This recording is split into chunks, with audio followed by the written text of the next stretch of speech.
Halloween is right around the corner, and it's the time of the year I dread more than any other, more than the anniversary of my father's death, or when I have to elbow people out of the way for TVs on Black Friday.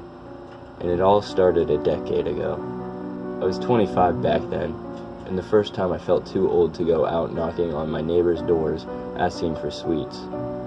I had not long moved out of my parents' house, and I had found a quiet little house share with 3 other guys. They had all gone to get pissed while I stayed on in doing work that was long overdue. Halloween that year was a typical cheesy 80s movie affair. The wind was howling like a starved wolf, and rain lashed harder than a sadistic slave master.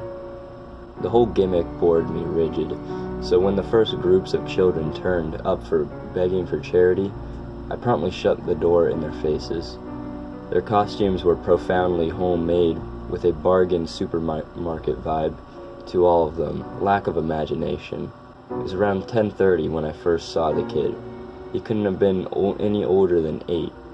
He was with 3 other children, decked head to toe in flowing black robes with assortments of Grim Reaper masks adorning their tiny faces. This one lad, however, had gone all out, or more likely his parents had, to terrify. He wore rags so tattered and torn that they could hardly be called clothes.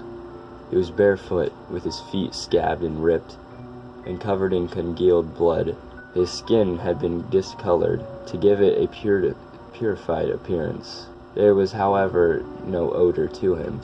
As I fixated upon the boy, I began to realize that none of his companions seemed to notice he was there, nor the spine-chilling gash that ran across his neck, or how his eyes bulged with permanent sense of horror. Whilst I was clearing away the other kids, this boy just stood and stared right at me. He made no movement other than to offer a festering right hand to me. Presumably for sweets, I finally snapped out of my delirium and slammed the door in his face. That was 10 years ago, and I still remember every rivulet of water running down his face. How he didn't seem to register the burning cold against his ruined skin. How he gave no response when I told him to get the fuck out of my garden. That night, I didn't answer the door to any more disturbers because I sensed that the kid would still be out there. When I went to bed that night, I checked quickly out of the bathroom window, which hung over the front door, to see him standing at the end of my garden, staring into my face, arms still extended. I had woke the following morning to find my property thankfully childless, and I began to put him down to being more of one of the symptoms of my tiring day at work, and slowly my brain deleted him from its cachet. That was until the following October 31st. Fewer trick-or-treaters that year, just a handful of people barely even trying to spook, some asking for money and 1 or 2 for drugs. It was becoming increasingly dear that Halloween was falling by the wayside in the neighborhood.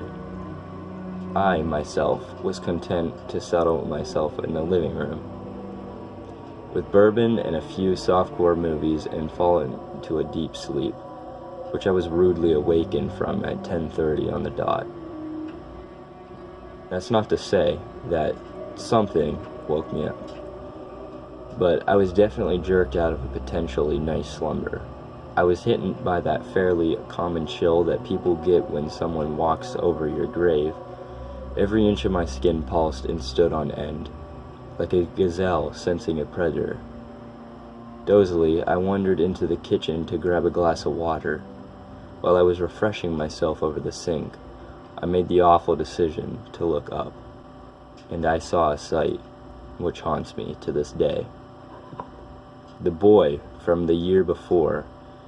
His face was pressed up against my window, completely expressionless, with those wild, bulging eyes locked on me, unfocused.